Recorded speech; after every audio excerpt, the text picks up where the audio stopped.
I'm Doreen Ashton-Wagner, host of Pivot Points, a video series presented to you by the Cornwall and Area Chamber of Commerce. And I'm here today with Mark Begg, who is the owner of two home hardware stores in our area, in Crysler and in Maxville. Mark, welcome. It's great to have you here. Thanks, Doreen. Yeah.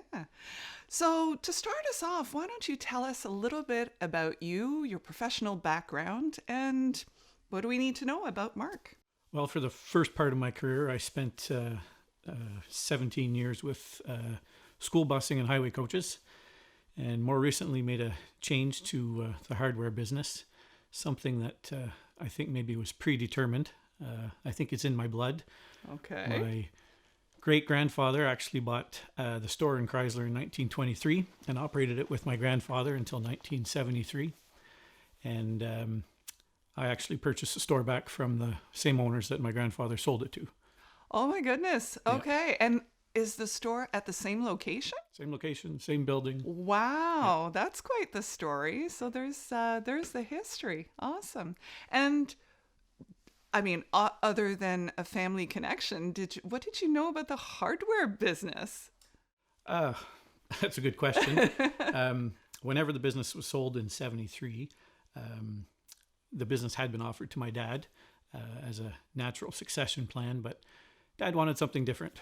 His family had been in the hardware business for 50 years, and he had been involved in the business, but decided he wanted to branch out and do something different. Ironically, he spent the next 30 years with home hardware, and for one of which I worked for during high school. I worked alongside my dad part-time and full-time during the summer months. So like I said, the hardware business has kind of been in the blood, and I was exposed to it my entire life. So it was kind of a natural fit for me.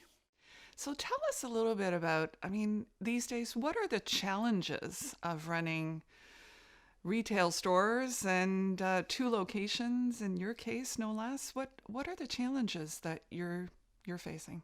Well, I mean, every day there's seems to be a new challenge of some kind. You know, more recently we've had the challenge of not always being able to have customers come inside our stores. And we spend, 99% of our advertising efforts in attracting people to come and visit our stores to see what we have inside, see what we have for sale, what we've got to offer. And recently that's not always been possible. There have been some circumstances out of our control. For example, Home Hardware released a new color collection this year, and it just so happened to be during one of the second lockdowns. So what would have normally been an event where we would have had a great hoopla, we would have had cake and balloons and celebration, to really announce the arrival of this new color collection, drive people into our stores to see it and be able to sell some paint. That was not possible for us. So we had to think of how we needed to shift from attracting people to inside our stores to actually bringing our stores into people's homes. So we did that with social media and a video this time, releasing the new color collection from Home Hardware, and it turned out to be a huge success for us. I mean, what kind of help did you have to get this done? I mean, who did you turn to? What happened? It was kind of a small idea that started in my head, and I had to reach out. I had to reach out to some expertise with some people that I had worked with in the past, and kind of threw my ideas out there, and together we put together what I thought turned out to be kind of quite an awesome little video. Mm-hmm. And we were talking about this a little bit before, obviously, with the shoot. And what kinds of preparation did you have to do? You were telling me a little story about one of your staff members, and tell me a little bit about that. Because this was kind of new and something that we hadn't done before, I didn't want to put anybody on edge. I was a nervous wreck myself, going to be on camera. I didn't want anybody else to be subjected to the same. So I really didn't tell anybody what we were doing until the day of, and kind of threw some staff people behind the counter, mixed some paint, and had the photographer and videographer there doing their shoot. sight unseen, I guess. Yeah, I thought that was great because to me it was very authentic, recognizing people for, hey, those folks are in the store when I go and so on. So congratulations, that was great. Tell me, with regards to, obviously operating a store now in this new environment, and when it comes to as you say, serving the customers. And are there any other things you found yourselves doing, for instance, with curbside pickup or anything else that you've got to tweak with customer service to get them to want to be there or to shop at your locations? Well, it was kind of an entire rethink of how we did things. And when I say a rethink, it's not that we had to reinvent the wheel. If you look back, late 1800s, early 1900s, and the idea of general merchants with general stores, you would walk into a general store with your list of items, and you might need some flour, some sugar, a couple of pounds of nails, some new shoelaces for your boots. And the general merchant would go about his business behind the counter, measuring the product, weighing the nails, running to the proper cabinet where they may keep the shoelaces, and gather everything up and bring it to the checkout for you. Well, that's essentially what we've had to pivot back to. The ideas, the original roots of retail being general merchants.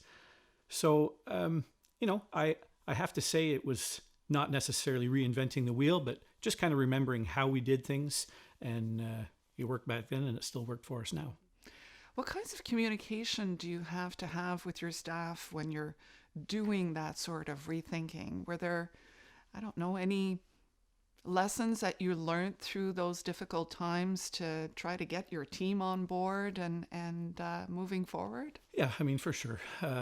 It was a different pace for a lot of our staff. A lot more running around involved. Everything had to be done at the curbside.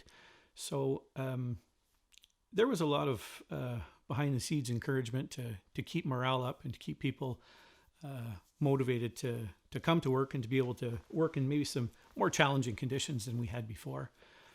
It really kind of brought us back to, I talked about general merchants in the past where it actually forced people to have to communicate with each other.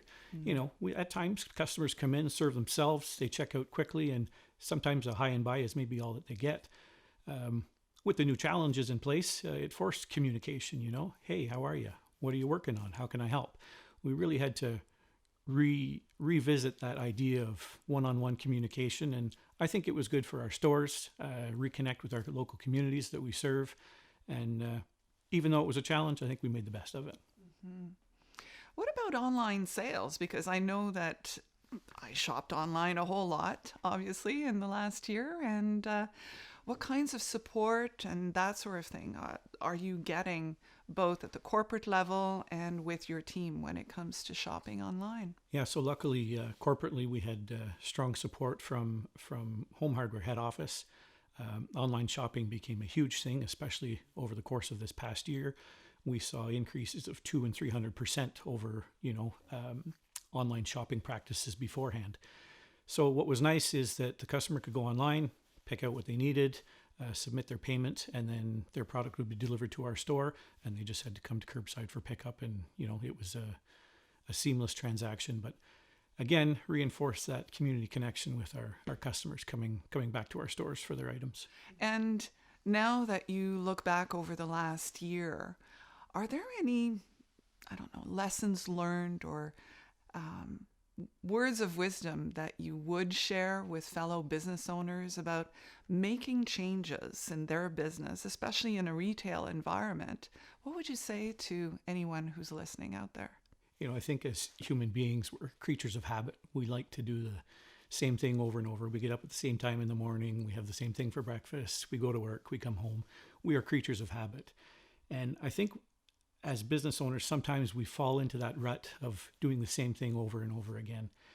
And all I would say is that, this past year forced change upon some of us. And I think instead of always seeing change as a bad thing and resisting it, that sometimes embracing change isn't all that such a bad thing. What do you see looking down the road with the recovery and beyond? What may be the future of retail, in your opinion? In my opinion, I think we're on track to continue to be important parts of our communities. We were lucky. We were allowed to stay open. We were allowed to serve our customers in a time of need. And I think that local connection really kind of was reignited in the importance of local businesses. And I hope that we're around for a good many years to come. Mm-hmm. Well, I certainly wish you all the best with everything that you're doing, and congratulations on your 2 stores. And thank you so much for being here today. Thanks for having me. Really appreciate it. And here we are. We spent some wonderful time with Mark here.